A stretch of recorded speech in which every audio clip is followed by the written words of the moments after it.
Oh, hi guys. Great to see you. As per usual. Well, I'll start off with the people that are here that I can see. Tolemykus, Charles Hattora, William Aarons from Kitchener, Ontario, Canada, and Crispy Galactic. Great to see you all.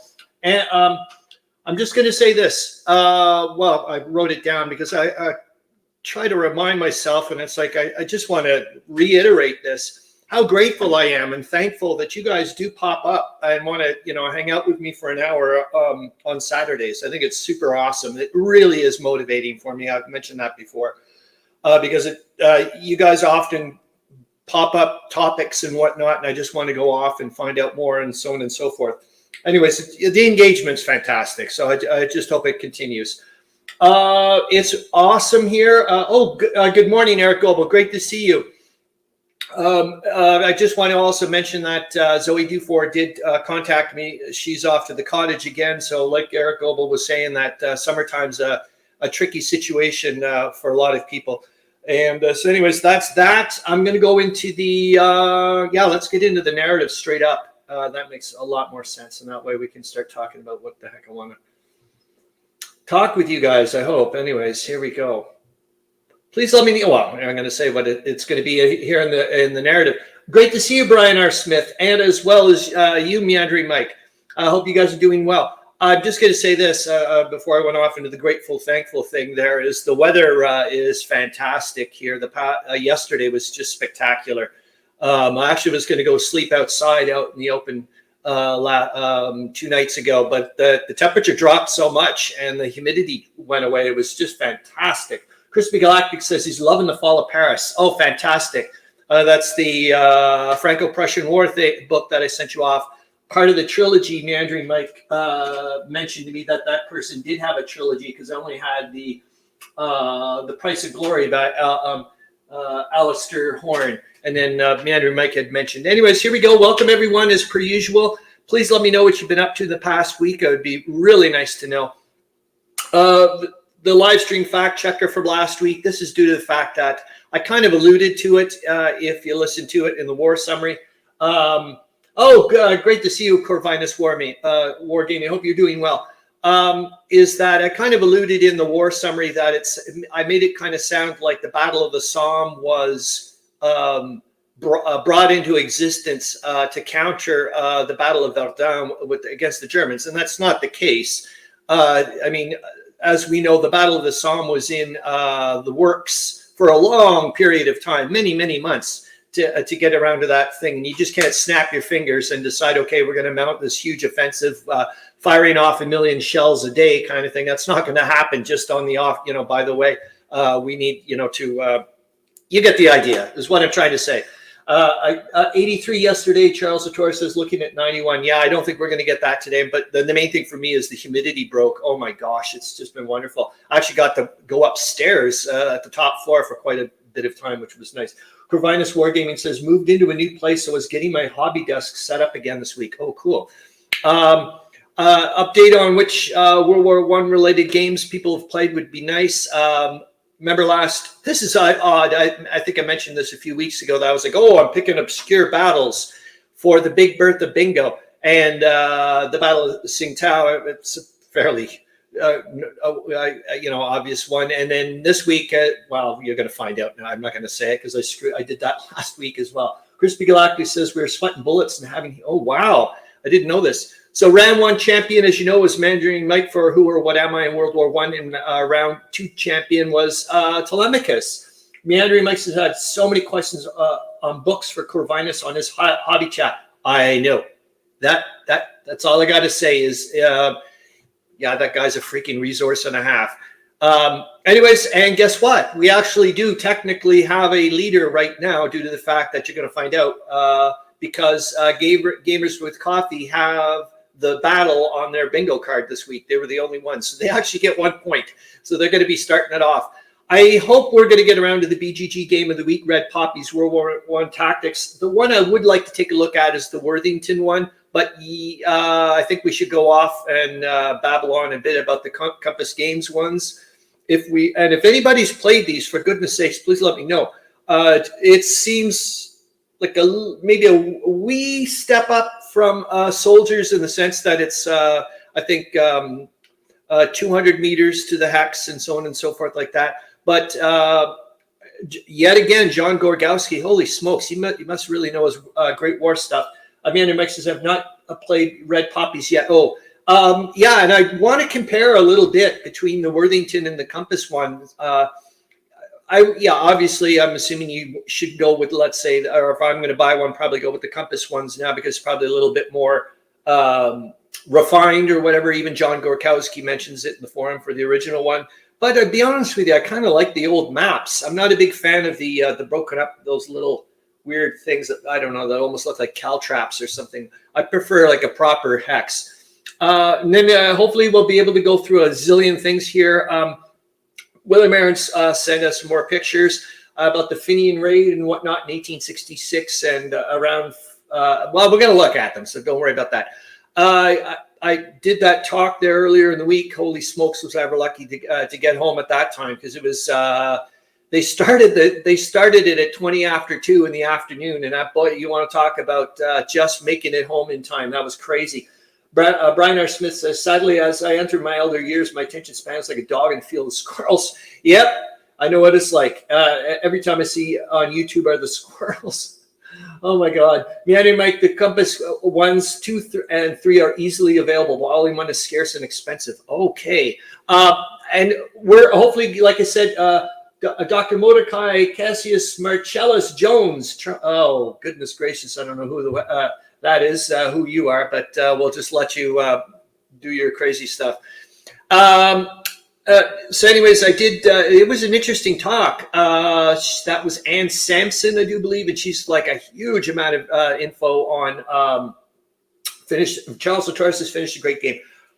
Charles Latour, I don't know if it's in something I scanned in this week, but holy F, this freaked me right out. So I was reading up, as you know, because Corvinus Wargaming had mentioned in the war summary about, hey, what the hell? I didn't know that Persia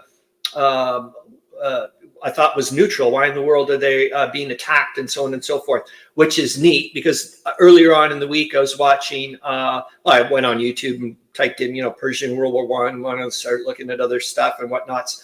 And the Great War had a special on it. And it's a dandy. I've gotten the sources and links. It's also a big chunk on Albania and whatnot. And the first question is, hey, wait a minute. I just read a thing about Persia being attacked or something. I thought they were neutral. What's going on here? I was like, oh my God, that's so neat that it's almost like a complete whatever. Who is that? Anyways, I'm just going to avoid that person because I don't know what you're babbling on about. It was a good talk. It was neat. She seems to be a fan of Lord Kitchener, but one little side note, I think he had 4 dogs, and if I remember correctly, the names were Shoot, Miss, Aim, and Bang, or something like that. So if anybody wants to go and look that up, that'd be kind of interesting. Like I said, I was looking into the Persian World War I, which I thought was pretty neat. The Deutschland, due to the fact, just hold on here. I don't know if I'm able to do something here. I'm going to give it a shot here. There we go. And I think that worked. I don't think that person was a real person, so I'm going to leave it alone. Charles Latour has finished a great game. Dwarves survived the Elvish trap. Avalon's Hills air assault on Crete and Malta are basically ready for play, trying to get through Rebel Fury rules. Yeah, I was mentioning it with Meandering Mike earlier in the week too, Charles Latour, when I saw your map there. I was like, it really reminded me. I thought you were playing North Africa at first when I saw the Crete thing. I was like, what in the world? The Deutschland and nickel. I couldn't find, Charles Latour, how much the price of nickel was, like how much $600,000 worth of nickel in the Deutschland sub would be. I looked around in the stock market stuff, and I don't understand stock market stuff. So, but I did do a little tiddly bit of, okay, I did. Thanks, Nagwe.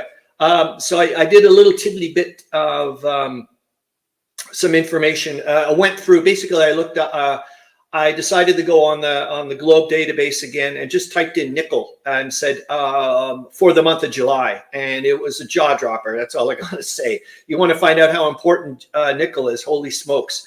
The Intelligence Bureau for the East. When I read this, my mind went berserk. And this is all because about reading up on Persia and World War I. The Intelligence Bureau for the East is a gold mine for RPG espionage type stuff. If you want to get into that, I want to get into that. It's basically, this was an intelligence bureau set up by the Germans and Ottoman, I guess, help out the Ottomans. There's a whole, oh my God, I just can't wait to get into this. They're just, it was intrigues after intrigues, just trying to cause grief in India, trying to cause grief all over the place for the British. Awesome stuff. I can't wait to get more into this. This is about me, about speculative history. I was thinking about this earlier on in the week about, did the naval blockade actually win the war for the Allies? I personally believe it did. I just think the other things, such as the Americans showing up later on, were just kind of like accelerated the ending. But I'd like to chit chat about that. I keep forgetting to mention this about Karl Koch, I guess, and Hendrik Gerhardt, two Belgians that helped open the sluice gates back in the Battle of the Yser. Back in October of 1914, and flooded huge chunks of the Belgian farmland countryside, basically, and stopped the Germans in their tracks. I just thought, yet again, that would be an interesting RPG game to do, a scenario kind of thing, or even a miniatures game, for goodness sakes, or even a tactical hex and counter game. I thought would be kind of neat. Carl Lignit, I want to look that person up. We keep mentioning that's a person that got arrested and sent to prison and whatnot for on May Day or something, doing some, he's a peace activist or something. So little I know about him. I just downloaded a PDF on him today. It was about 18 pages worth. I was like, oh, holy cow, I'm gonna have to wait to chat about him. Meandering Mike says, live stream is very big when you have wackos other than us, I guess. Did the naval blockade win the war? Did it for Napoleon 100 years plus earlier? I want to talk about that though. As I'm telling you, man, I know, yet again, we're getting into this hindsight speculative history bit. And yet again, it's like, this isn't real history. Like, I'm not, when I start talking about, what is that? What is it? Is it gossip? Or like, I don't know what you would call that type of stuff. Like historical water cooler chat or something. Corvinus Wargame, he says, oh yeah, one German figure that was involved in that was an Orientalist, Max Freer von Oppenheim.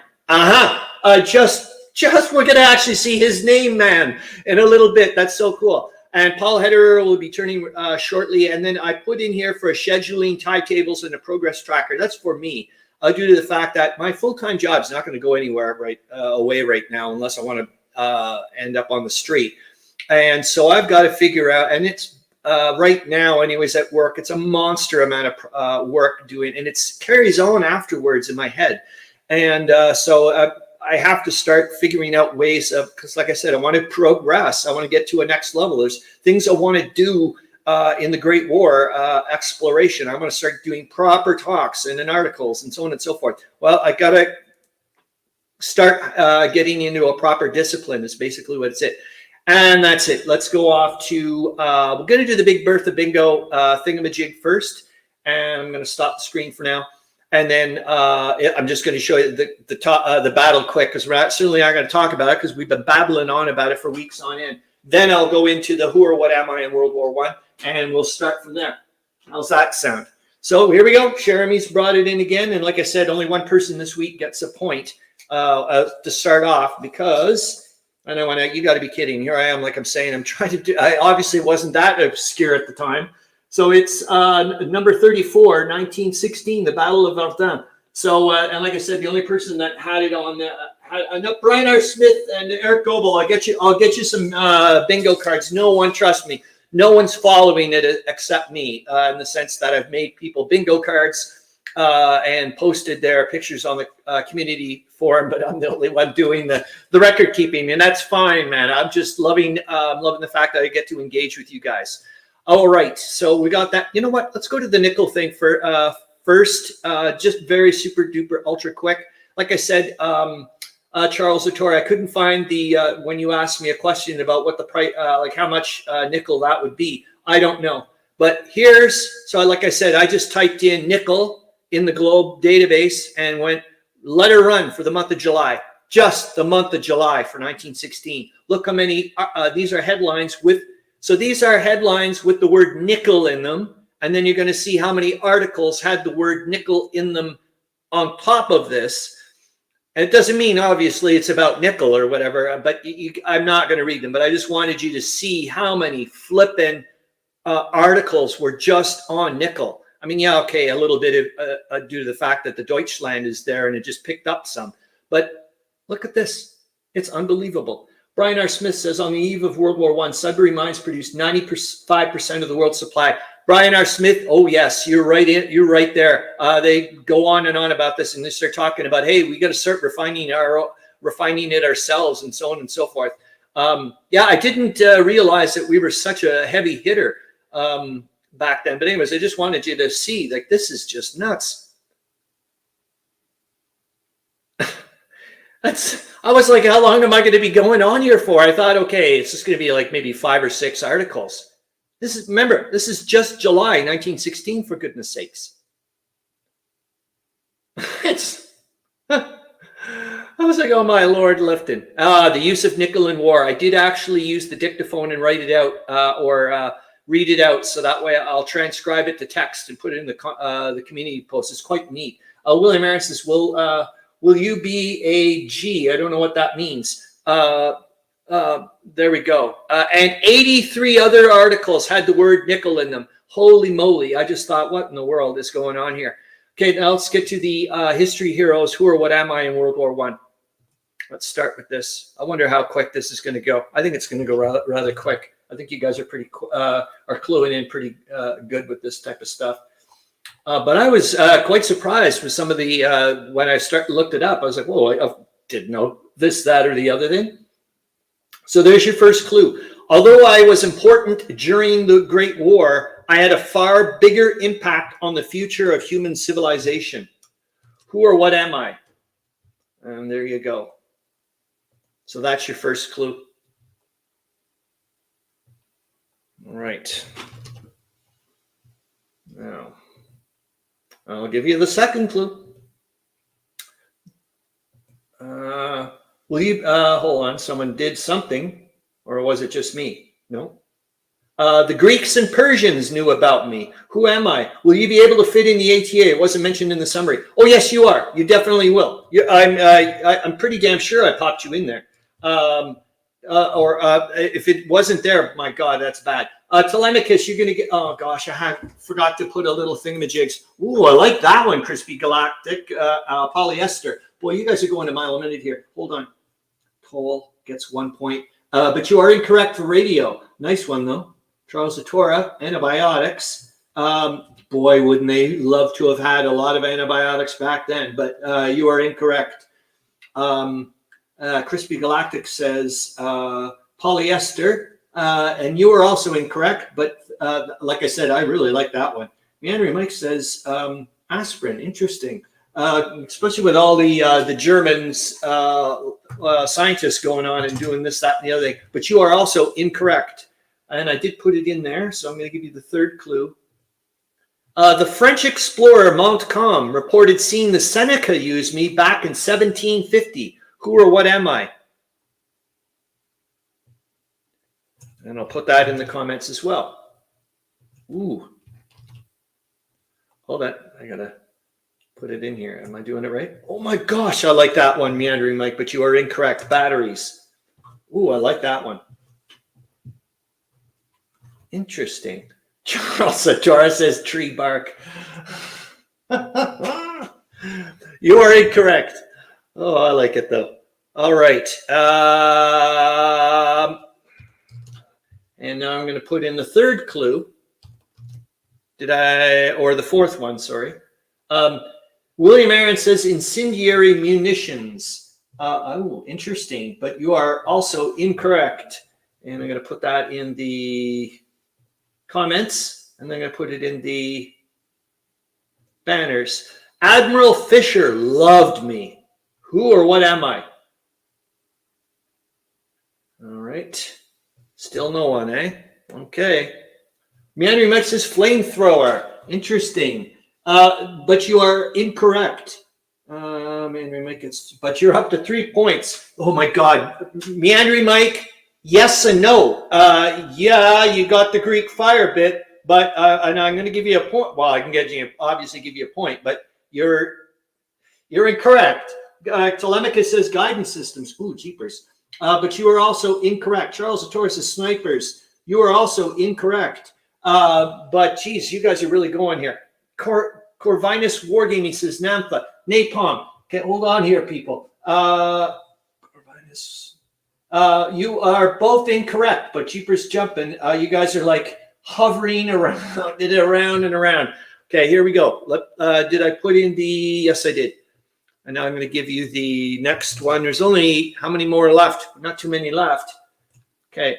Oh my God, Meandering Mike puts flare guns, and you are also incorrect, but you're just flying ahead in points, man. You're up to 6 points now, I think. And then I'm going to put it in the banners. I was put to so many uses once people figured out how to play with me. Who or what am I?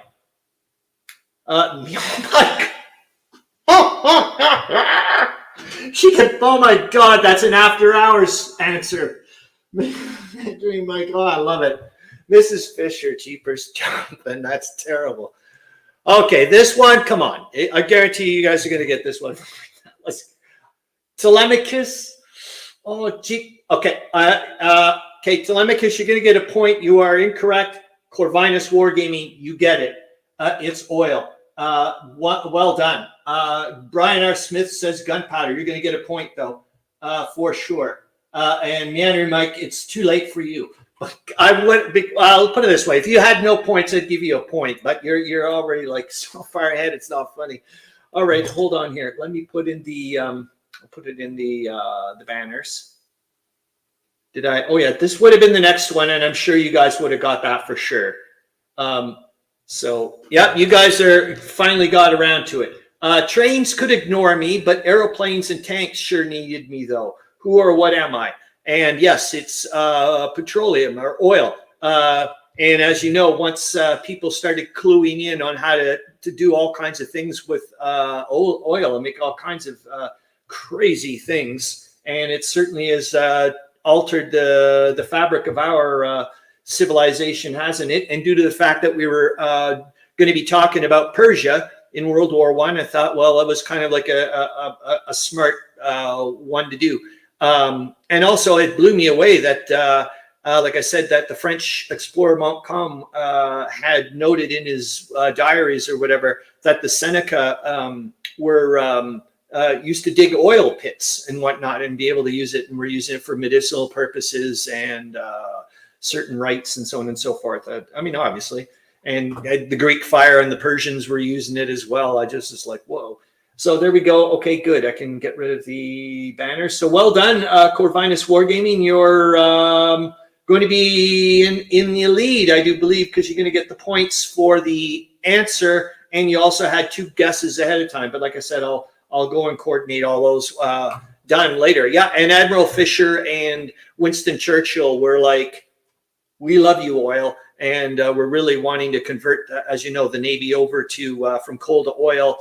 And it was neat to read up on it in the sense of like they were starting to talk about later on in the fact that the potentially, well, I've got in the sources and links, I do believe, for the Petroleum World War I encyclopedia, online encyclopedia. By the way, they changed their site. Holy smokes. I don't know if I don't know. I'll have to get used to it. But it seems like I'm unable to like download or like before it was so easy. I could just like click download PDF, EPUB, whatever for the articles. Now it doesn't seem like I'm able to do that. Oh, I will admit though, their new server or whatever site they're using, it is super quick. Before it was like, my God, I could read a book and then come back and it was still like searching the articles or whatever. So that's kind of nice. Okay, I'm going to get rid of. Let me go take a look at the narratives. So that was that. Yes, we've got your ATA. Let's do that straight away then, William Aarons, and then to make sure that we don't I get sidetracked. It's not you guys, obviously, that get sidetracked. Hold on, I'm going to cancel this for a sec because I want to remove from the studio. Excellent. Okay, so now I'm going to go to share screen, and we're going to go to the ATA. There we go. And I can put me there. Nope, the wrong way. There we go. And I'm going to get rid of this. Hold on here. Boink. You guys can see that. Corvinus Wargaming says there is a 900+ page report from the Ontario Nickel Commission from 1917. Holy smokes, that is nuts. This time, okay, so here we go. And like I said before, William Aarons and everybody else, I put your stuff in italics to kind of, differentiate from the actual article. So this time I chose an article from the Breslauer Zeitung in the Silesian region of the German Reich. Oh, on a side note, oh, yes. And if it doesn't, I think I'll see the raw text Corvinus Wargaming and I can reinsert it if that makes any sense. Yeah, you sidetrack never. No, on a side note, I hope Harold Bosma is doing well. I love seeing that guy. Being further east than Berlin, they probably had a greater interest in the Eastern Front than the Western Front. The article takes its content from the official Austrian-Hungarian HQ, but also adds the war report from the Russian HQ, which is then criticized by the Austro-Hungarians. Edition A, the Great Edition, Breslauer Zeitung Times, Morning Edition, 97th year of the publication. Wow. Herrenstrasse, 20th, Sunday, 16th of July, 1916. Heavy fighting near Delatin. Report of the Austrian-Hungarian General Staff, Vienna, 15th of July, 1916. Official information from the 15th of July. Corvinus Wargaming, Meandering is interesting. Oil was used as far back as 3000 BC for waterproofing of ships. Whoa! Corvinus Wargaming says, report of the Royal Ontario Nickel Commission with appendix on archive.org. Okay, thank you. I'll, like I said, I'll be able to insert that properly. Russian theater of war. Oops. Southeast of the Moldau River, a Russian unit that has ventured forward towards our position has been dispersed. By Yablonica, southeast from Zabra, a successful reconnaissance patrol brought us 200 prisoners. By Delatin, the enemy's advance guard engaged in active combat that pressed on to the city itself, but was thrown back on the south bank. One of these vexing attacks by the Russians was brought to naught through our defensive fire. Nothing new to report in the northeast sector, the Italian theater of war. Yesterday, the front between Bretna and Stitch was much calmer. In general, the combat activity of the artillery was reduced. Sporadic thrusts of the enemy against our positions north of the Pozina and a greater attack against the Barcola Pass were turned away. Southeast theater of war is unchanged. The Vice Chief of the General Staff, von Hofer, Lieutenant Field Marshal. The Russian Army Report. Petersburg, 15th of July, the official report from Friday afternoon. North of the Druviati Lakes, an advanced patrol had a good success. Enemy flyers threw 10 bombs down on an area of the Polish border, 30 kilometers from Baranovichi. Against the left bank of our entrenched troops, the enemy directed a heavy attack. North of the lower Lipa, the enemy artillery actively shot at our positions. Galicia, west of the Stripa, German and Austrian troops made an especially heavy counterattack. The total number of German and Austrian soldiers that were made prisoners is around 3,200. The booty taken included 3 artillery guns, 19 machine guns, and 1 mortar gun. Remember, this is this is German newspaper or whatever, bringing the Russian stuff in. This is pretty neat. Caucasus, westerly from Erzurum, our advance moves victoriously forward.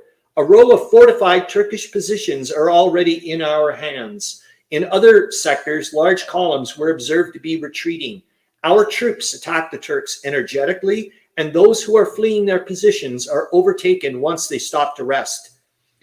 In Masperdog, 40 kilometers east of Erzingen, our artillery blew up an enemy munitions depot. Some of our courageous troops continue to advance after participating in 12 active attacks. Translator's note: now, the article will become an Austrian critique of the Russian reports. Above the natural history of the Russian reports. Oops. It is preposterous, ridiculous, how the Russian officials establish their accounting for the number of prisoners that they are holding for. To the contrary, the Austro-Hungarian General Staff has emphasized this number was not materially smaller than the total number of troops fit for duty, that by the 4th of June had been the number of Austro-Hungarian troops engaged in serious combat. The dimensions of the Northeast Front are as given between 450 and 500 kilometers. The active sector of that front is between 150 to 200 kilometers. This leaves about 250 and 300 kilometers of the front where the Russians would not have had the opportunity to take great numbers of prisoners. As experience has shown, the effectiveness of the repeating rifle and machine guns, and add to this the rapid fire of the artillery guns, and it is not reasonable to say that hundreds of thousands of infantry troops have been taken prisoner. If you reckon that you have 1 man per meter on the front, that becomes about a force of 250,000 to 300,000 combat troops, counting to the last drummer, which have then all been taken prisoner from our positions by the enemy. If you include the high number of bloody losses through combat of personnel, then the Russian accounting does give itself an exceptionally thick occupation of 2 men per meter, leaving no able soldier standing anywhere else on the Galician front. The Russians have told these lies to make their allies in the Entente convinced of that their Brusilov offensive has been a great success, and that in no way has been repulsed. Besides their allies, the neutral powers have been told these lies. This is nothing more than a deliberately spread piece of horror show propaganda. God, I love that one. The first time I read that, man. From the Russian General Staff to exhibit the mass defection of Austro-Hungarian troops. It is clear from such reports that the folktale of the incapacity of our monarchy is again being put forth as a fact.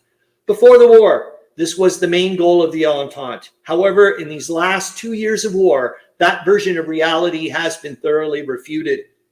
Translator's note, I find it interesting that the fantastic statements that the Austrians claim that the Russians have made are not to be found in the text of this article. Perhaps keeping to the text of the report would have just gotten in the way of the propaganda of the Austrian General Staff's HQs. As always, truth is the first casualty of war. Corvinus Wargaming says, Austrian news writer reading against the grain, as it were. Corvinus Wargaming, this seems convincing to me, actually. What does?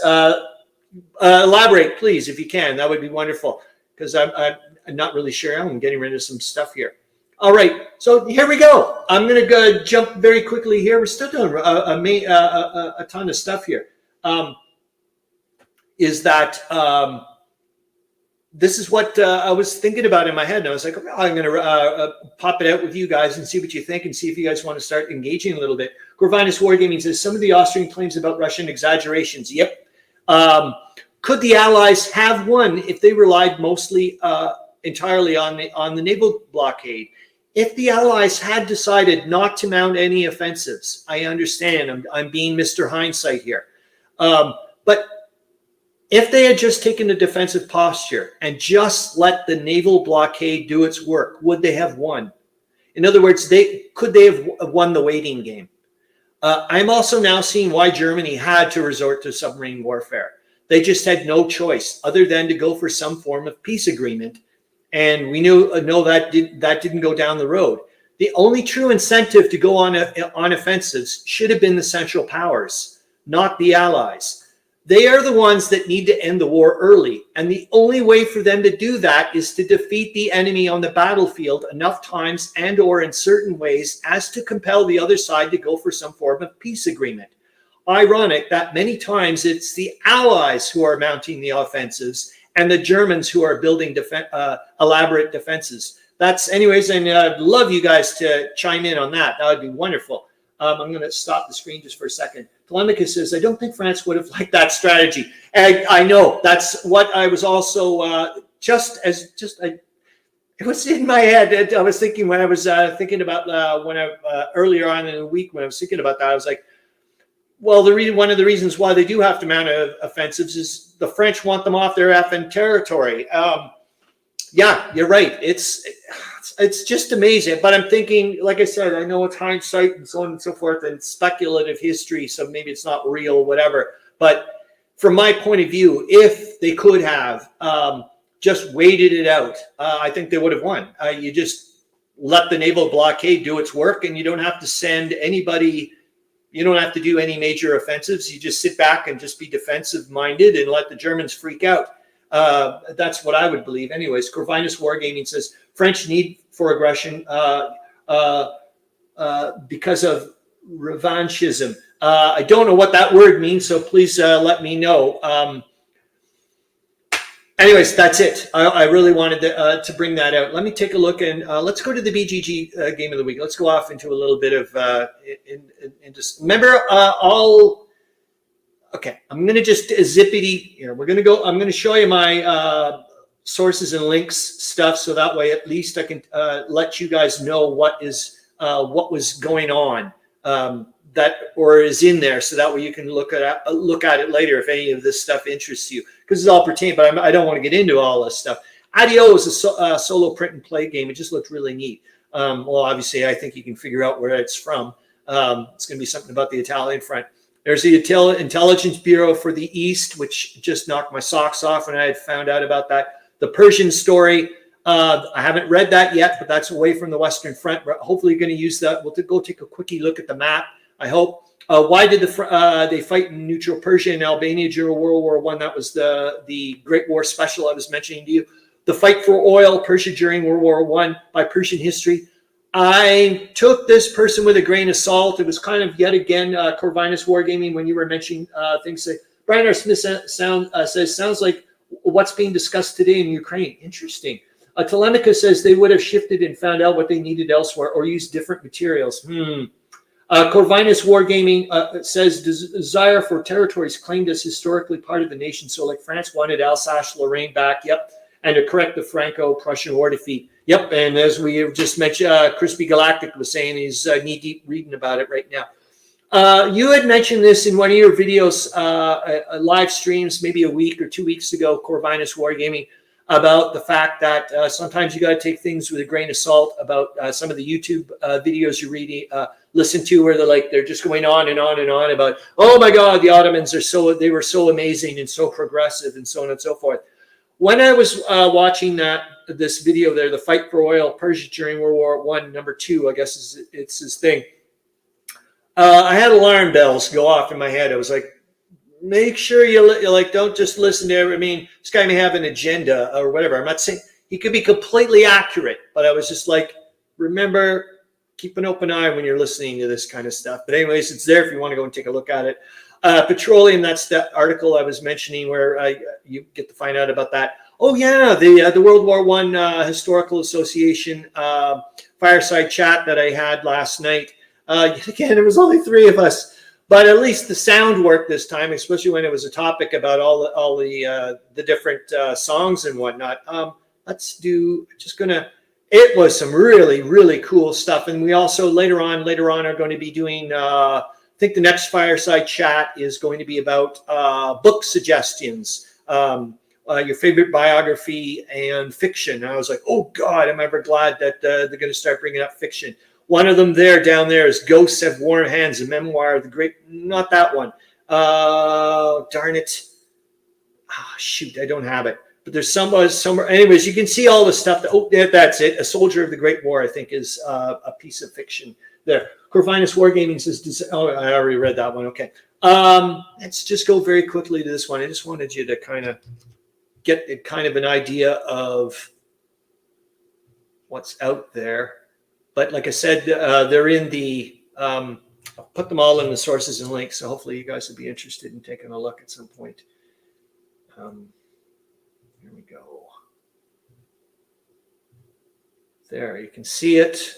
Good. And I think I can, Corvinus Wargaming says a lot of good stuff in that repository. You're darn right there is. And as the beauty of the world now is the fact that you can do the translate. Of course, you're not going to want to maybe translate the site here, but obviously not the French songs. But anyways, I just wanted you to know that there's a bazillion sources and links stuff down there if you want to go and listen to some Great War related music, either that was published during that time or is about it. I'm going to share this one instead. Good, we're there. I'm going to get rid of me so you guys can see it properly, and I'm going to make it big in a second. Yeah, it was. Well, there's only three of us, but the other guy mentioned that what he found interesting was that all the songs that we were talking about, none of them were like over there, none of that stuff. It was none of the, that type. It was really neat. And also, I think I've got one site over there popped in there that I think it's Angel Spirits or whatever. They do Great War songs, but like in a very classical style or whatever, and it was quite neat to hear like an Al Jolson song last night and then them doing it. Anyways, here we go. I wanted to take like I said, take a quickie look at this bit. Yeah, that's not too bad. Let me know if you guys find this is too tiny or whatnot. Some people on the forum were complaining about the counters being sparse or whatever. I kind of rather liked them, to be honest with you. I thought they were quite nice. I like the size of these maps. Wardrobe plays World War II. Hey, good morning. Great to see you. Hope you're doing well. Yeah, it is super nice to see you. I guess that's a vassal version of it or something like that. But I don't know. Okay, let's go to the newer one. Meandering Mike says those numbers could be bigger for readability. Yes, I see where you're going. Actually, we're just going to go very quickly because this is what got me. Because I'm like, wait a minute. Red Poppies after action report for Le Morhome scenario. And I'm like, wait a minute. They've got a thing on Dead Man's Hill, for goodness sakes. Verdun. So I thought that was kind of neat. And yet again, I was just like, this is neat that it's a tactical whatever. And it seems to be going all over Hell's Acres. Not just like, okay, as you've seen, a lot of games do it. We know why.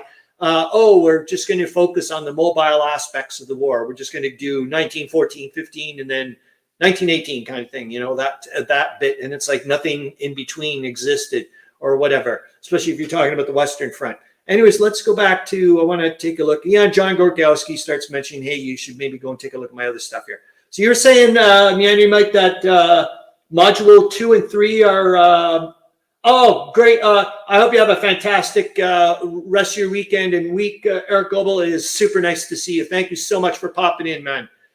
All right, so here we go. I like the covers. It's just an interesting little, but okay.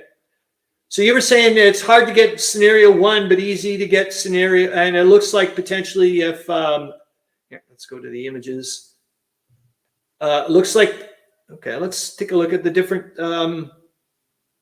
it's not that, you're right. I don't know, Meandering Mike, if you think the counters are a bit better now. I mean, I guess I get used to it. I'm just, like I said, I'm not a big fan of the Caltrop Hex look. But, like I said, it's not the, look who's talking here. I played the Weltkrieg or a version of it anyways. Whoa, this, I guess, what is this? It must be like a reinforcement track or whatever, or when they're coming in. But I don't know. It obviously must be a half decent game if there's like three modules out for it.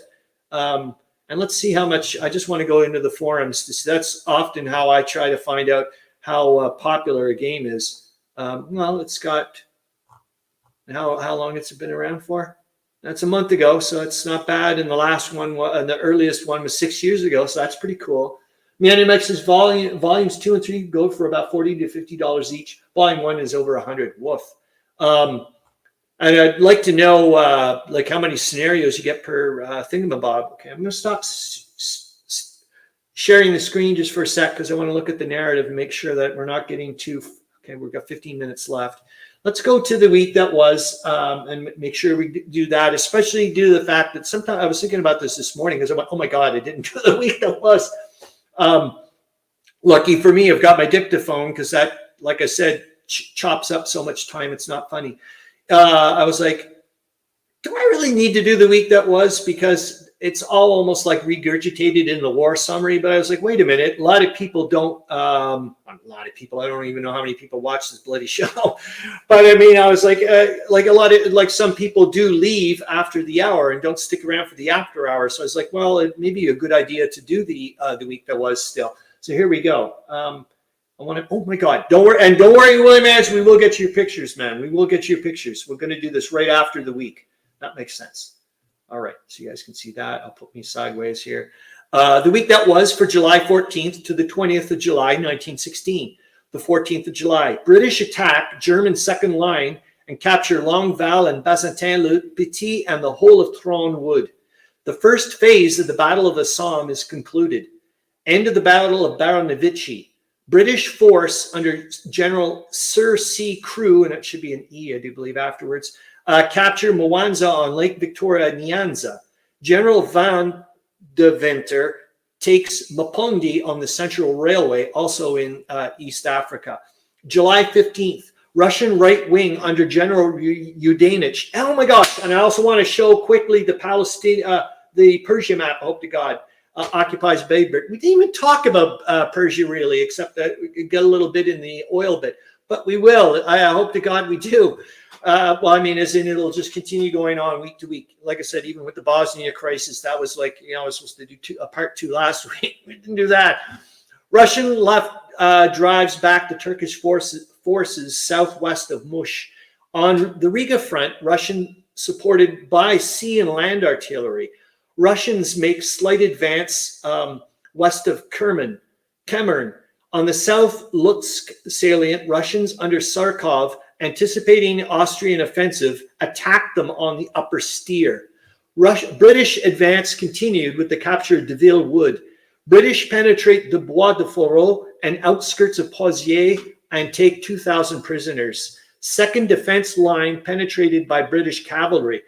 South of the Somme, yes, British cavalry. South of the Somme, Germans re-enter Biache and La Maisonnette, but are again driven out by the French. July 16th, British consolidate their positions and withdraw from Bois de Fourreau.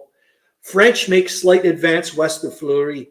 Sakharov drives Austrians back onto the Lipa and captures Mikhailovka, and with 13,000 prisoners taken.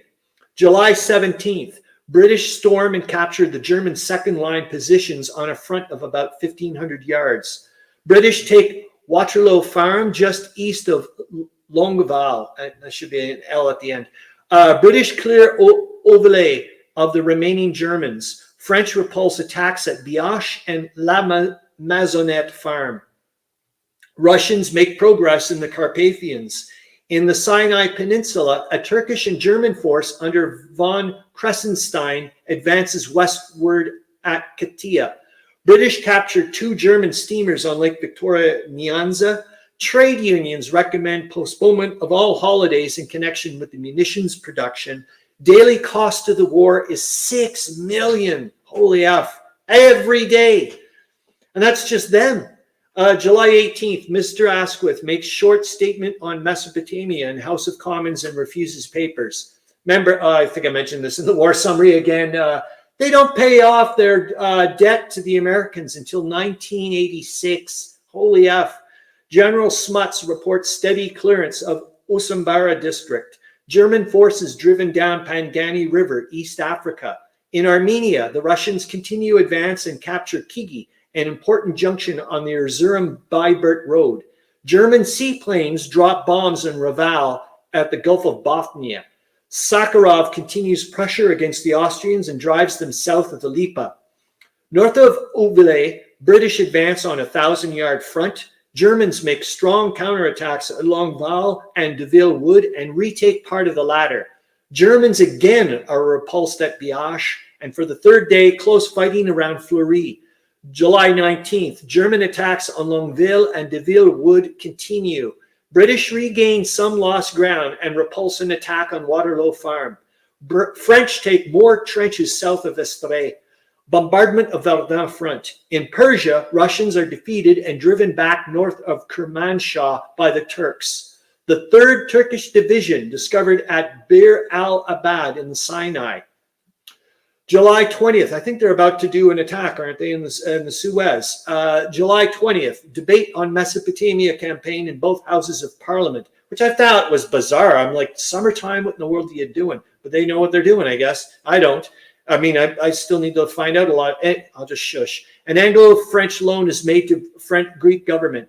Russians continue advance in Armenia and capture, oh, I said it so well this morning, Gumish Kanak on Trebizond Erzurum Road. Didn't say it nice there, though. Turkish airplanes bomb Suez and Port Tewfik. Demobilization of the Greek army nearly completed. Sakharov defeats Austrians on the southwest of Lutsk salient, taking Berest Eshko, forget it. Heavy fighting on Riga front resumed. Struggle in Longueval and Deville Wood continues. British advance 1,000 yards between Besançon and Longueval. North of the Somme, French carry enemy trenches from Hardecourt Hill to the river. In the south, the French take enemy first position from Estrée to Vermandeville and Bellois to Soyecourt. French gain a position south of Fleury, and French airmen drop leaflets over Berlin. And I would love to know what the heck they were dropping. Corvinus Wargaming says these reports always seem to show that the Ottomans did not perform as bad as some sources claim. Oh, absolutely, man. Absolutely. Did not. And think about what they had to deal with. My God, man. And then the logistical issues from hell. And how many, they have a lot of fronts to deal with as well, as you know. I'm not saying like bravo, but you're right. It's nowhere near what they did, despite everything stacked against them. Bingo. Meandering says there was a big, perfect jam. Nice one, man. All right. Okay. We're going to do it very quickly. Then we're going to go to your stuff, William Aarons, 100%. Just hold your horses here. Because I want to show, which is a bit of the Persia thing to start into it. Okay.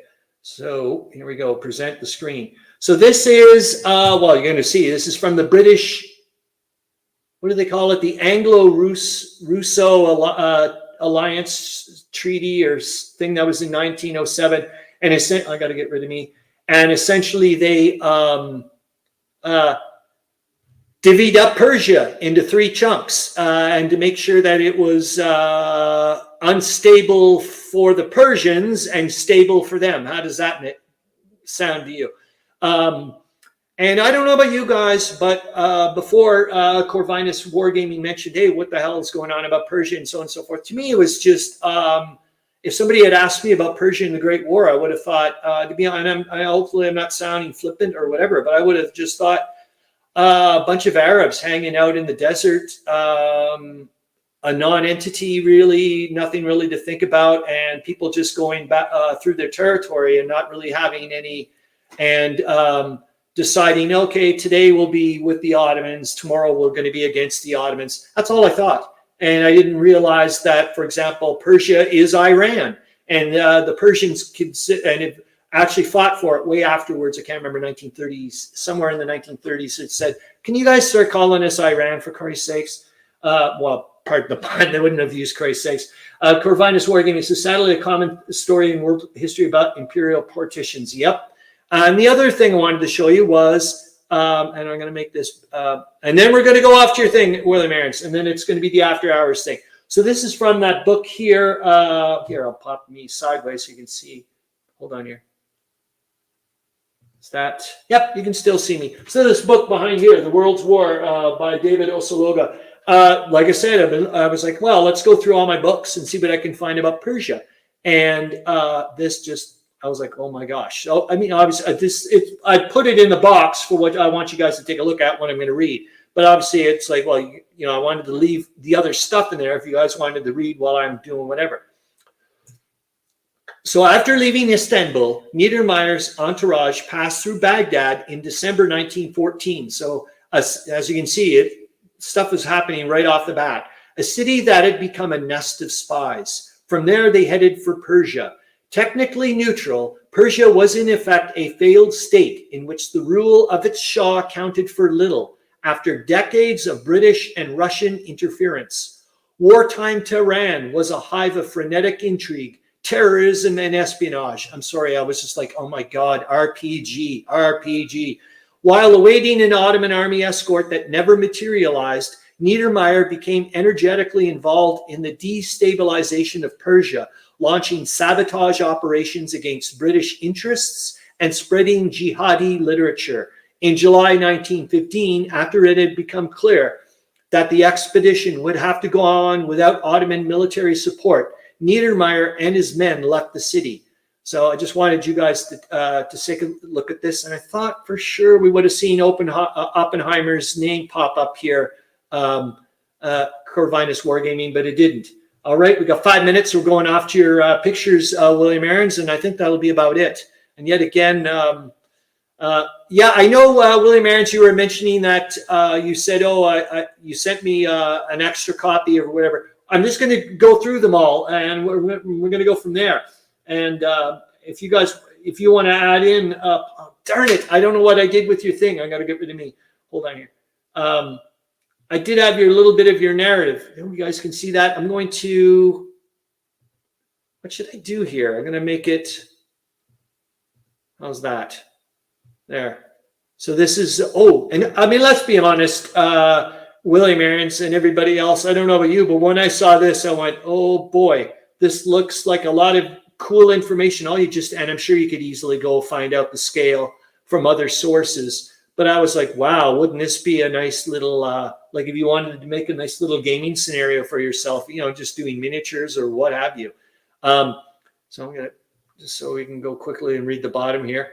The battle was now opened in earnest. We had the sensation fully and keenly experienced of facing death in its most terrible form, in full health, young, active, and very fond of life. Private A.G. Gilbert of the Queen's Own. Meandering says, I love that I can pause a live stream and catch up at twice speed. Oh my God. The Battle of Ridgeway begins. It became certain that I got to admit, Meandering Mike, you know every little bloody trick in the book about that type of stuff. It's crazy. We're doing not too bad. 4 minutes. I'm trying to, how do I do this here? I want to, well, no, that's the end of the picture. So, okay. But yeah, so I see. Now it's got it. Number 1, number 2, number 3, or what have you. So let's take a look and see what you've written here. The Fenians led unsuccessful raids throughout Canada from 1866 to 1871 in New Brunswick, Canada, west on New Brunswick, Canada West, Ontario, Canada East, Quebec, and Manitoba. Okay, I was like, what in the world's going on here? Because New Brunswick certainly isn't. And you know what's neat, William Aarons? William Aarons says, every week I do feel that I'm in my own war of attrition, translating the complex, idiomatic, Sonatic, come on, forget it. Am I going to say that? Grammatical German and English. That is my ATA. And you do an awesome job. And like I said before, ultra grateful. And if you never do it again, I'm still ultra grateful for everything that you've done, man. It's not funny. So please don't ever feel obligated. I will say this, though. I often get Globe News from 1866. So I'll take a look in the Globe database and see if I can find anything that pops up with the Fenian raids. And Meandering Mike's is very appreciated. You darn right it is. Look at that. That is so cool. Which would be kind of neat to see if you can kind of, like in a bizarre way, go and take a look at those maps and see if there's some way of seeing that. I was looking at that picture quite a bit when I first took a look at your shots there, William Aarons. I was like, wow, this is look just like it. I was just because I was comparing it to the Great War and going, my God, this is kind of like the French at the very beginning, you know, like, oops. And look at that. That was another awesome shot. Boy, I'd love to have that as an actual print. That would be really nice. I really like that. There's something about it. Maybe it's because of all the action. Oh, yeah, I see. This would have been the number 1. So there we go. The Fenian army prepare for battle based on the original map by Christopher Johnson. All right. So that's it. I guess I did the 9 pictures. Charles Latour says, thanks, William. Much appreciated. You're darn right it is. So we're down to 1 minute left. I think that's about it. Like I've said, everything else is in the sources and links. I'll go and pop up the after hours thing again. I'm going to mute my mic and turn into you people. Like, in other words, I just type. That's the only way I'll be able to communicate. After this, I'm going to be doing taking a bunch of shots of my war table. I want to get on to the Central Powers turn, but I want to do a comprehensive write-up or whatever you want to call it. So I'm going to do a bunch of take a bunch of shots, pictures, and then later on do some kind of StreamYard recording, just kind of like the way I would do this, but use like share screen with my little pictures and that, and see if I can do some kind of comprehensive report, because I really want to get into the Central Powers a bit. Yet again, I'm just going to keep on trucking later on. I'm going to keep on reading up more on the Persia in World War One, because I find it interesting, and so do you guys. The Bosnian thing, yet again. Mini War Mud, great to see you. Good stuff. I've been listening while cleaning the man cave, looking for about a year for a 10mm cannon for ACW. I hope you find it the right way, and you know what I mean by that. You don't step on it. Yeah, you sound like Zoe Dufour. She often says, "Hey, I love listening to your stream." She goes, "Sorry, I don't actually watch it. I just go and do housework or what have you." You're kind of like nice antimatter chitter chatter in the background or whatever. Okay, let me put on the. I'm going to go and stick on the after hours thing. Like I said, it was super great to see you guys again. You guys are the juice for me to keep on trucking, essentially, for this. I was thinking before, like it was there was a little while ago there. Crispy Galactic says, "Great live show. Thanks, Chris. Thank you yet again for popping up."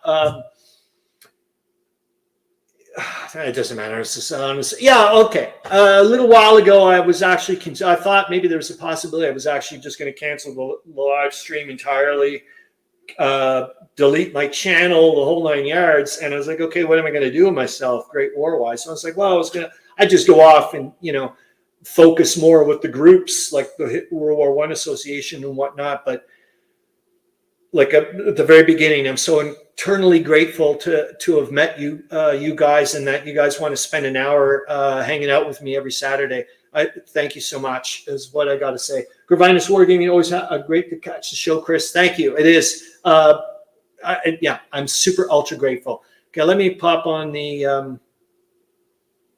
Oh yeah. Okay. And we're number 2. I'm just gonna. Okay, so I'm gonna say goodbye to you now, so I can go and do the clickety bits here.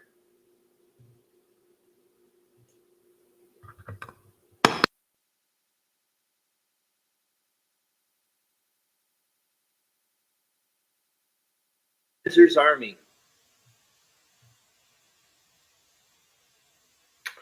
The war summary for July 14th to the 20th, 1916. Reports from the various fronts show that there was a lull in the west yesterday, and that only in Galicia, on the lower Stripa, was there action of importance. In the region of the lower Stripa and Dniester, the Teutons are making counterattacks in the hope of relieving pressure on the remnants of von Flanders' army, which is still being driven into the passes of the Carpathians by the victorious Russians. As a diversion, the Austro-German operations on the Stripa have proved a failure. Petrograd reports that the Russians have taken on this sector 2,000 prisoners, a field gun, and several machine guns.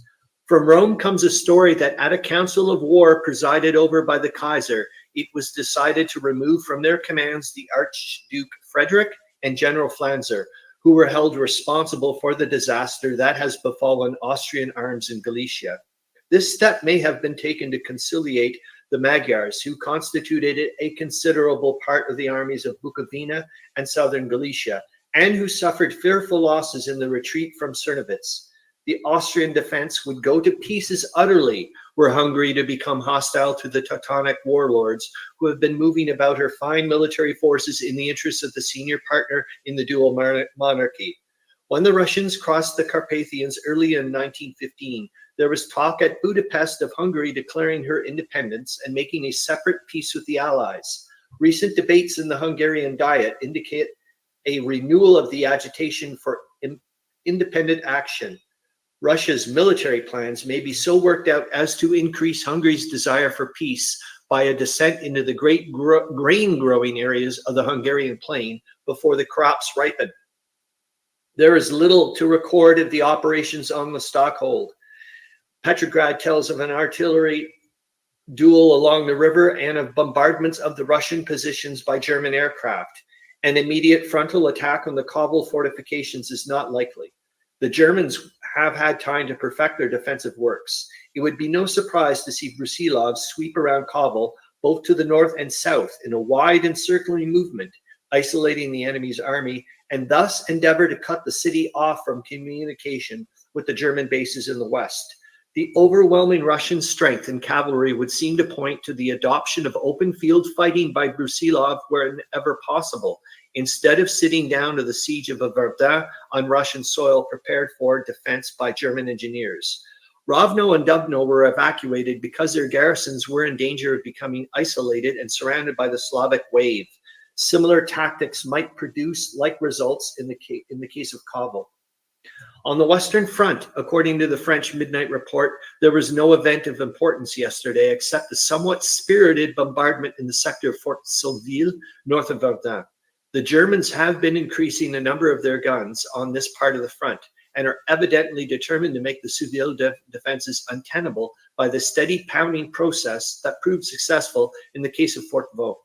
There are no longer great masses of infantry to be used in storming unprepared positions, as in the early stages of the Verdun campaign.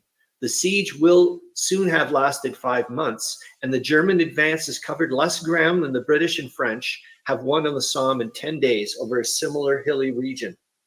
Sir Douglas Haig reports active artillery operations and sharpened infantry fighting, which has not only enabled the British troops to maintain pressure on the enemy, but to advance their line at various points. Some German howitzers with a quantity of ammunition have been captured and will be turned against their former owners when the occasion serves. The speech of Mr. Lloyd George at a conference of the Allies on equipment, which opened in London yesterday, breathes a note of confidence that was absent from some of the present war ministers' utterances in the early stages of the struggle. There is truth as well as rhetoric in the statement that we have crossed the watershed and now victory is beginning to flow in our direction. In some detail, Mr. Lloyd George told of the work done in British engineering shops. Every month, hundreds of guns and howitzers, light, medium, and heavy, are being turned out. Heavy guns are being produced at a great rate, and the British supplies of shell and munitions generally soon will be overwhelming. Mr. Lloyd George, with his wonderful organization of British industry, is out to save the Allied nations' armies from heavy losses. More ammunition means more victories, he says, and fewer casualties. Mr. Asquith also has been speaking most optimistically and has announced that August holidays are to be deferred in munition plants so that the offensive of the Allies, which has just begun, may be continued indefinitely.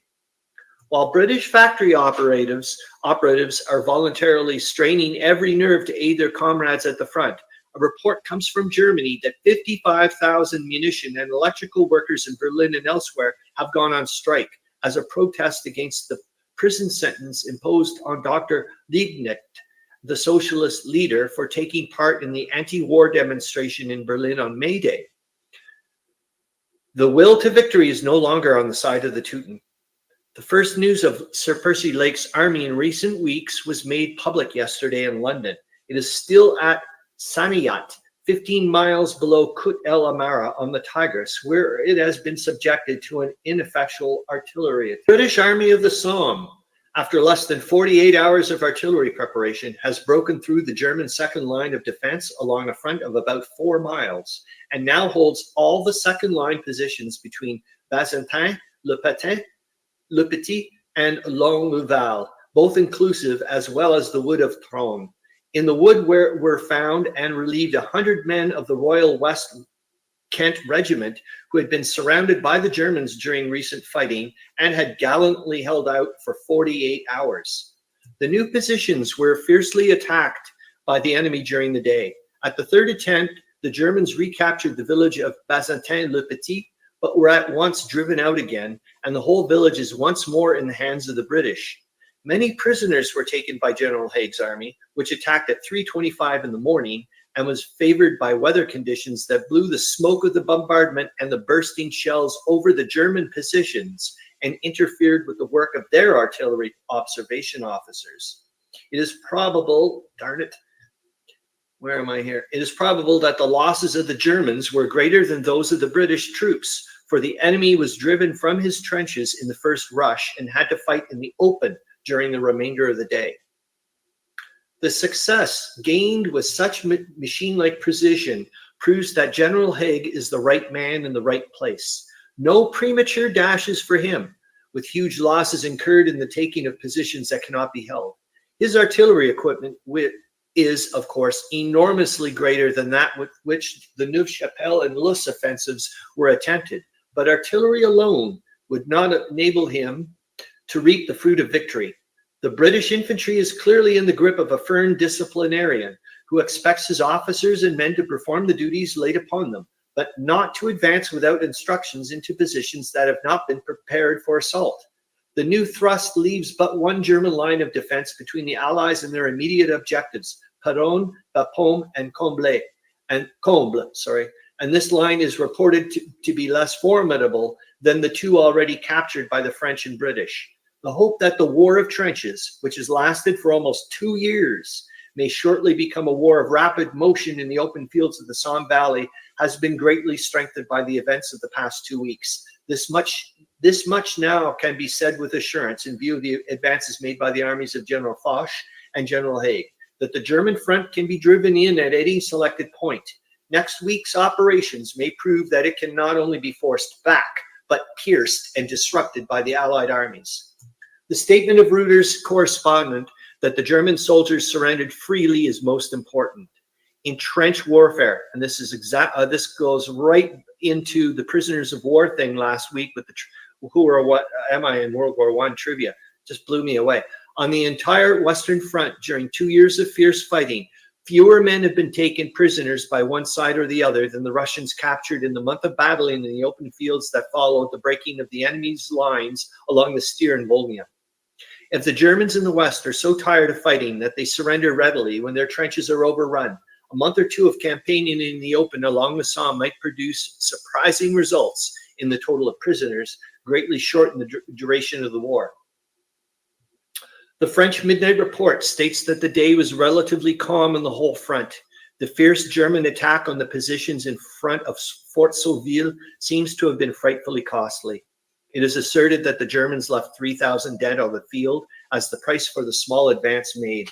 General Joffre seems to be content to stand on the defensive still at Verdun, leaving to the Allied armies on the Somme the work of smashing the German front. The only military operation reported in the Paris official statement is the bombing of the German city of Moulins with many shells of large caliber in reprisal for the bombardment in the open city of Louville on June 25th. Petrograd reports an important action west of the Strypa River in central Galicia, where the Austrians launched furious counterattacks. They failed, and 3,200 prisoners, 2 guns, 19 machine guns, and other spoils of war were taken. What was apparently the same action Vienna reports as the repulse of 2 Russian assaults. During the third, it is stated, the Russians succeeded in penetrating the Austrian lines, but were ejected during the night. They evidently did not go empty-handed. On the stockade, there is no marked change. The Russians are still fighting to secure a firm footing on the left bank of the river so that the main army of General Brusilov may cross and advance towards Kovel. The Austro-German resistance is most stubborn, and it may require much artillery concentration to clear the west bank of the stockade. The new offensive of the Grand Duke Nicholas in the region west of Erzurum is reported to be proceeding satisfactorily. In the many important sectors, Petrograd states, large columns of the enemy have been seen in the retreat to the west. The concentration of Turkish troops in this region has been an important one and has held up the Grand Duke's advance for several weeks. It is possible that the Russian stock of projectiles was not large enough to warrant a further prolonged advance into an enemy country in which there are no railway facilities. The Russian batteries are now pounding away again at the enemy, however, and the advance this time should be carried out as far as Erzingen. For the first time since 1914, General Haig reports British cavalry has been used in an engagement on the Western Front. The horsemen so utilized on Saturday consisted of detachments of the Dragoon Guards and the Deccan Horse, an Indian corps. They charged the enemy positions, killing 16 and capturing 34 men, I guess Deccan. The operation was in itself a small one, but in its significance, it was tremendously important. The British attack has reached the third line of the enemy's position. Another week's advance may result in conditions similar to those on the Eastern Front, where the Russians have been able to employ their cavalry very freely in forcing back the enemy in the open fields after the Teutons have been ejected from their last line of defense. The operations on Saturday enabled the British troops to gain further important successes. There was heavy fighting all day in the region of Pozières and on the east side of the Bapaume Road and in the vicinity of Longueval. At these points, important enemy works were captured, including the whole of the Belleville Wood. North of Bazentin, British troops penetrated the German third line, obtaining lodgment in the wood of Ferrot, which is a portion of that line. It was in this neighborhood that the cavalry action already referred to took place. In the same region, farther to the west, another wood was captured, and among the prisoners taken there were the commander of a Bavarian regiment with his whole staff. Much spoil of war was captured during the day, including 5 heavy howitzers and 4 field guns. General Haig is not yet ready to breach the German third line, probably because the necessary artillery preparation has not been made. During Saturday night, the British troops were engaged in strengthening and improving their new positions in the Bazentin region.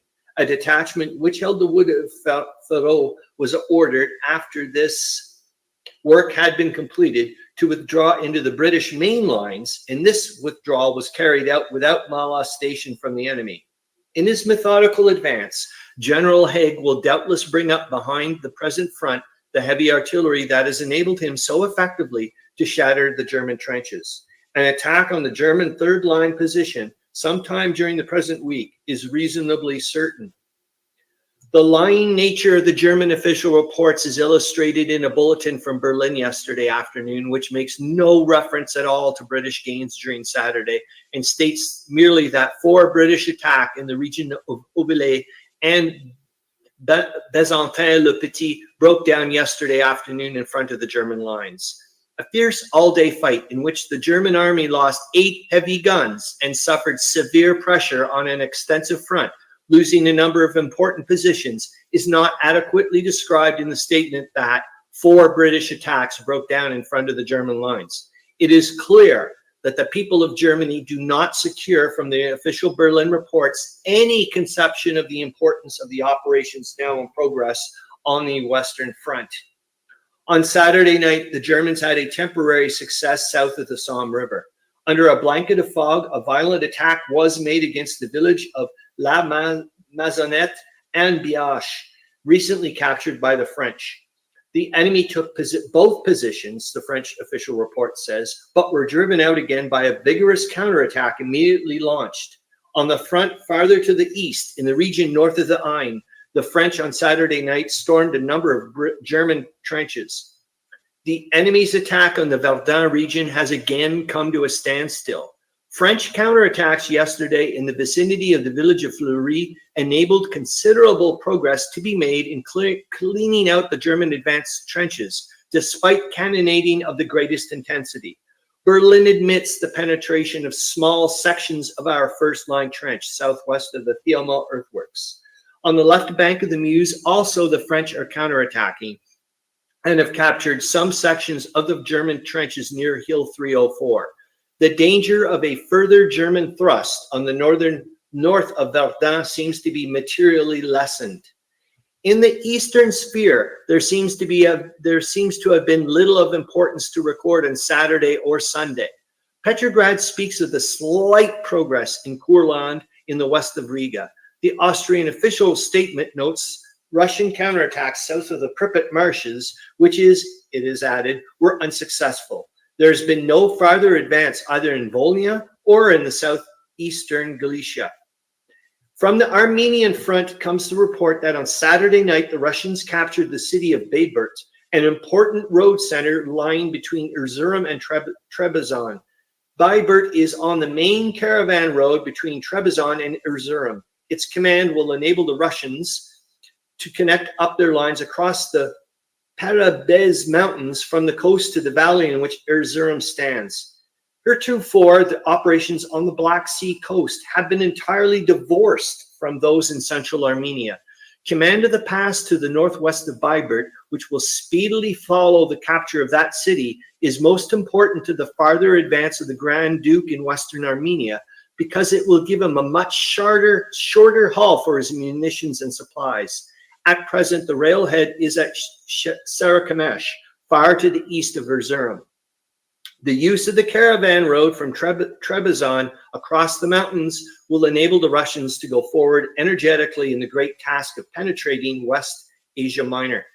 It is announced in official bulletins that in several sectors, including that of Chechork, lying between Bayburt and the peaks of Parabes, I didn't look that up, did I? The Turks are destroying stores of all kinds and fleeing hastily. Rome reports that on the Pozina sector, heavy fighting continues and that the Italian troops make progress despite the presence of strong enemy reinforcements. A report from Copenhagen states that Germany has raised the military age limit above 45 years. The liability to be called out under the compulsory service law has therefore been confined to all males between the ages of 17 and 45. From 39 and 45, all Germans are members of the Landstrom, which was intended to be a purely defensive force. Long ago, Landstrom troops appeared on both the eastern and western fronts, together with volunteers up to 50 years of age. Now, under the stress of her great losses, Germany, like Austria, no longer waits for her graybeards to volunteer, but commands their services. If the Copenhagen report is well-founded, it is another evidence of the beginning of the end for the average German above 45, even when he still has a martial soul, is not physically fit for campaigning. The most significant statement regarding the Eastern battlefront yesterday was the official admission of the German General Staff that southwest of Lutsk, the Russian advance was checked by General von Lingensen, but in order to shorten the line of defense, the German troops were withdrawn behind the Lipa River without interference from the enemy. This is the first intimation the people of Germany have had that their armies are no longer sufficiently strong to hold the lines occupied by them. A few months ago, German military writers were discussing the relative advantage of an advance in Courland, with Petrograd as the ultimate objective, or a drive towards Kiev and the rich Black Sea wheatlands of the south. Now on a part of the front into which almost 250,000 German troops have been thrown to take the place of Austria's lost army of Volhynia, it is admitted that the line of the Teuton defense must be shortened. The German withdrawal will spur Brusilov's troops to still greater exertions. They are steadily nearing the three important centers of communication that were named before the drive began as its objectives. With Kovel, Vladimir Volninsky, and Lemberg in their possession, the Russians would be in a splendid position either to reconquer Poland or to cross the Carpathians and administer a death blow to Austria-Hungary. The fight seems to have altogether gone out of the Austro-Hungarian troops. A Petrograd report states that on the Volhynian front on Sunday, 13,000 more prisoners were taken and many guns. As the entire line is thinly held by the enemy, every large haul of prisoners leaves the Teutons more exposed to the inroads of the Slavs. There must be many miles of the front south of the Pripyat, in which the Teuton strength cannot exceed 2,000 men to the mile. The shortening of the line of defense has become imperative if any real system of trenches is to remain. Roughly speaking, the Eastern Front, as a result of the Russian conquest of Bukovina, now runs from Kipulung on the Romanian border northward to the Gulf of Riga, a distance of about 780 miles. At the recognized standard of 5,000 men per mile of trenches, it would require nearly 4 million Austrians and Germans to defend it as the Western Front is defended. It is doubtful if there are now more than 2.5 million Austrians and Germans on the entire front. The wastage is great in killed and wounded as well as in prisoners. Before the fall, a general retirement of the enemy on the Eastern Front seems inevitable. The left wing of General Lechitsky's army of Bukovina is apparently endeavoring to cross the mountain range that separates Bukovina from Transylvania. Petrograd reports an advance to Kirillababa, while Vienna states that in Bukovina, Russian advances to the south and southwest of the Moldova River were repulsed. The people of Transylvania are for the most part Romanians and bitterly hostile to the Magyars, who constitute the greater part of the Austro-Hungarian army that retreated into Transylvania when driven out of Bukovina 3 weeks ago. The scene of the present operations is remote from the principal points of contact between the Russians and Austrians. It is probable that General Lechitsky is seeking to occupy the passes in southern Bukovina, partly to protect his flank while he continues his advance across Galicia, and partly that he may let loose his Cossacks upon the fertile enemy country south of the mountains, where crops vital to the support of Germany and Austria during another year of war are fast ripening. The British continue their advance in the region northwest of Albert. Early yesterday morning, a thrust was made northwest from Bazentin towards the Beaupin Road, midway between Pozières and Martin-Puich. The official report states that 1,500 yards of the German second line positions were stormed and captured. East of Longueville, also the German second line was further shattered by the capture of strongly defended positions on the Waterloo farm. Many prisoners are secured in the cleaning up of the enemy's positions after these advances. It will be noted that the British advance is generally in a northerly direction instead of to the east. The reason for this is that the Germans have a number of immensely strong positions along the Ancre Brook, which will be rendered untenable by another mile of British progress northward. Thiepval, Beaucourt, and Miramont, which proved impregnable to direct assault when approached from the west 2 weeks ago, will be taken much more easily from the south. Thiepval, the central point of the German position here, is just 2 miles northwest of Pozières, the outskirts of which are now in the possession of General Haig's troops. Incessant rain and heavy mists interfered with operations yesterday on the British and French fronts in the Somme Valley. The report sent out by General Haig last night told of the capture of more prisoners in local fighting. The unwounded Germans taken by the British since the advance began number 189 officers and 10,779 men. The losses of the enemy in artillery have been much heavier than at first reported. Among the big guns taken were 5 8-inch howitzers, 3 6-inch howitzers, 4 6-inch guns, 5 other heavy guns, 37 field guns, 30 trench howitzers, and 66 machine guns. Many other pieces of artillery lying on the battlefields have not yet been brought in, while numbers more have been destroyed by the British bombardment and abandoned by the enemy. The German losses of war material along the French front have been even greater than those recorded by General Haig.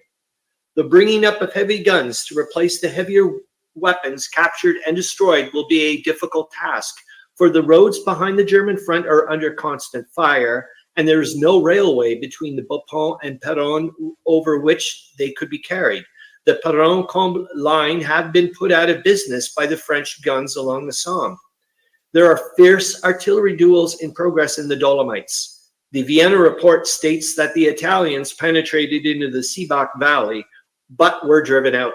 Their artillery has been greatly strengthened and is now apparently quite able to cope with the Austrian guns.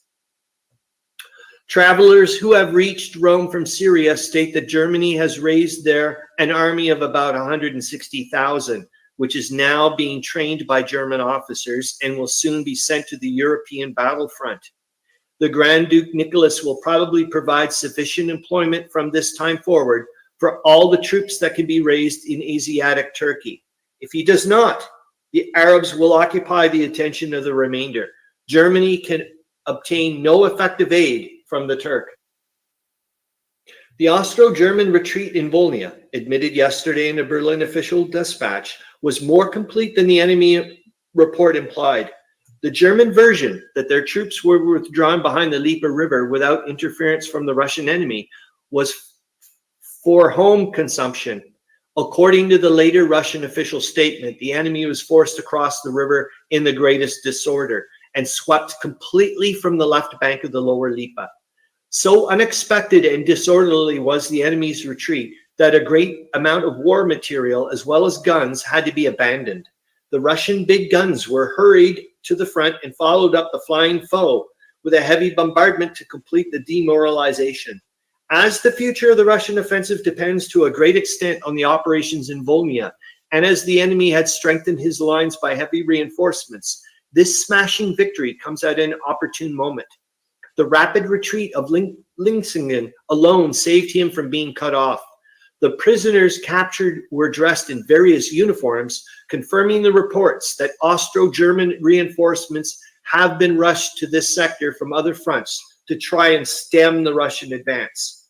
The retreat continues across the Carpathians of the remnant of the Austrian army of Bukovina. A Vienna official report admits that the Austrians have been pressed back by the pursuing Cossacks in the region south of Kolomia. The Cossacks are following the trail of the last Austrian retreat 18 months ago, when the Russians invaded the plains of Transylvania and Hungary to the south. At that time, the Russian advance was general from the Romanian frontier to the Baltic. The progress made in Volhynia now secures the extreme Russian left wing, and there are signs of the increasing Russian activity in the extreme north, where the Germans in the Riga region made unsuccessful attempts to recapture lost trenches.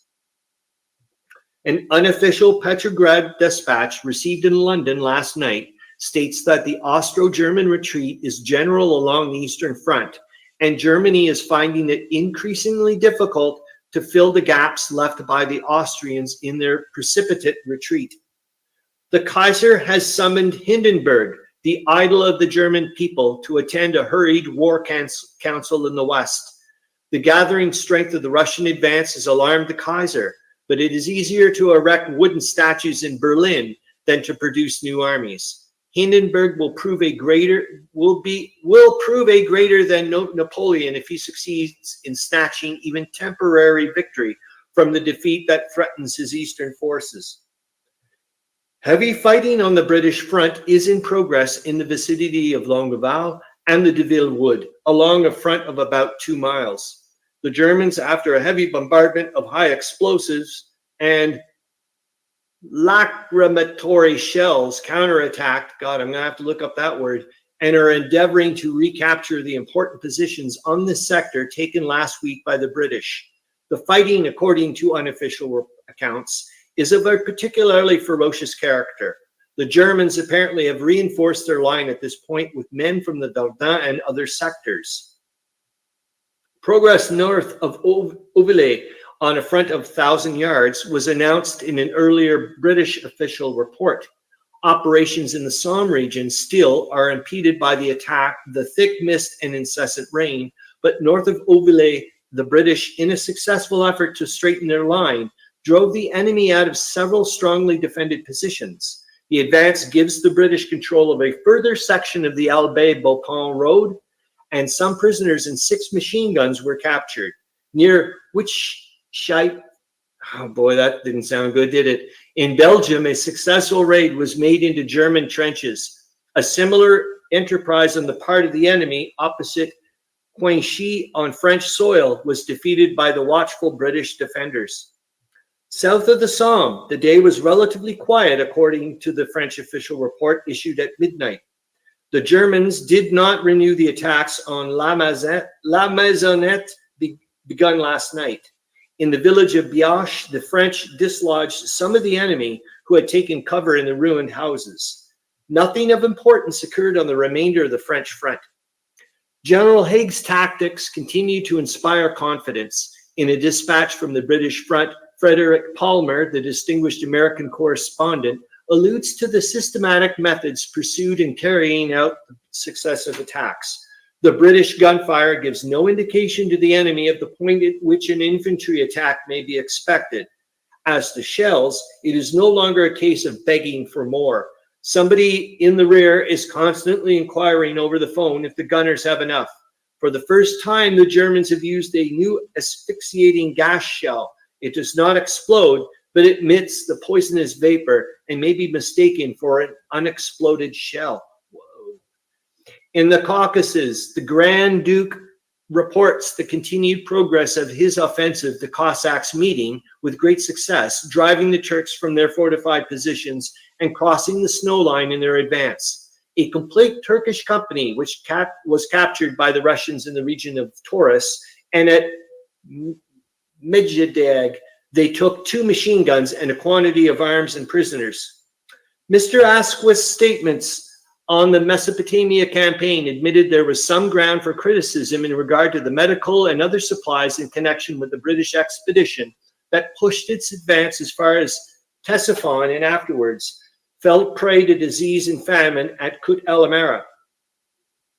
General Sir John Dixon telegraphed after the retreat from Ctesiphon near Baghdad that the medical arrangements were satisfactory. It transpired when too late that Townshend's force was woefully short of all necessary supplies. There is great indignation over the blunders of those responsible, and there was some excuse for the comment of Sir Edward Carson that thousands of people in Great Britain thought the expedition had been conducted with criminal negligence. The trouble arose through the dual responsibility of the British War Office and the Government of India for the organization and equipment of the expedition. What was everybody's business proved to be nobody's business. The British have retaken most of the ground lost on Tuesday night in the desperate fighting around Longueval village and Deville Wood. Fighting continues along the section of the Western Line. South of Deville Wood, the Germans were massing for attack yesterday afternoon from the direction of Guillemont, but a galling fire from the British opposing force dispersed the enemy, whose objective, according to the British report, was the Waterloo Farm. 4 furious assaults on the farm were made during the day and night, but in each case, British artillery repelled the advance. The assaults on Longueval and Deville Wood began on Tuesday afternoon and continued throughout the night. The enemy succeeded in gaining a lodgment in a corner of the wood, and here the fighting was desperate on both sides. A German force also gained a footing on the northern outskirts of Longueval, but in both places, the British are driving the foe from his positions. The German losses in the last 2 days' fighting are very heavy. Here, as at Verdun, the enemy is paying an appalling price for every attempted advance. The British left now menaces the German hold on Pozières, and an important junction on the Albert-Beaupont road. Attacks on the outskirts of the town are proceeding. The Germans are throwing every available man into the fight for Longueval and the Deville Wood. Berlin reports make extravagant claims. They hope by these counterattacks to check the British advance on Beaupont. General Haig's army is proving its fighting quality and endurance in one of the fiercest engagements of the war, and has practically halted the enemy's counteroffensives. On the Verdun front, there were no infantry attacks. The Germans bombarded the French first and second lines in the region of Hill 304. There was also a heavy artillery duel at Fleury, but no infantry action. At Éparges, the enemy attacked a small post, but were repulsed. A German aeroplane was brought down east of Soissons. The comparative quiet along the French front confirms the report that German troops have been withdrawn from the Verdun region for use against the British. South of the Somme, the French took some trenches and 60 prisoners at a point south of Estrée. On the Belgian line, artillery fire was directed against the German works in the regions of Beaussigny and Streetstraat.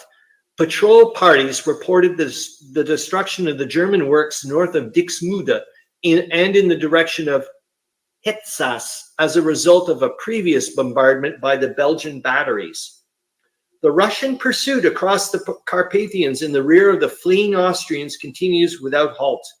Unofficial dispatches from Petrograd report that the enemy's line at Delatin has been broken and that Cossack advance guards have reached the Hungarian territory. The Russian infantry is pouring through the passes on the heels of the enemy. The Russian advance in this region covers a front of about 60 miles. A Reuter Petrograd correspondent states that the Germans are forcing the starving peasantry to aid in the strengthening of the defenses of Vladimir Volynski in Volhynia. Farther north on the Gulf of Finland, German aeroplanes bombed Russian shipping in the harbor of Reval. No details have been received from Russia beyond the fact that 13 bombs were dropped, but the German official report states that the airplanes hit a submarine 4 times and caused fires on the naval dock. On the Riga front, artillery duels continue. On the Stockhod, there was heavy gunfire. In other sections, the Russians report favorable progress. A Vienna official dispatch claims that to have driven the Russians across the Pruth, southwest of Delatin, and to have captured 300 prisoners and 2 machine guns, but the report is not confirmed. We're almost at the bottom here. In the Caucasus, the Grand Duke's forces continue to harry the Turkish rear guard and are making considerable headway south of Trebizond and south and west of Bayburt. The prisoners in the last few days total 85 Turkish officers, 1,200 men, and 1 heavy gun and 5 machine guns.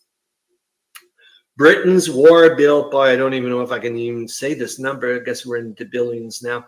Britain's war bill has now reached the grand total of about $13,410,000,000. Holy Moses. Don't know what that's just a number. Goodness gracious.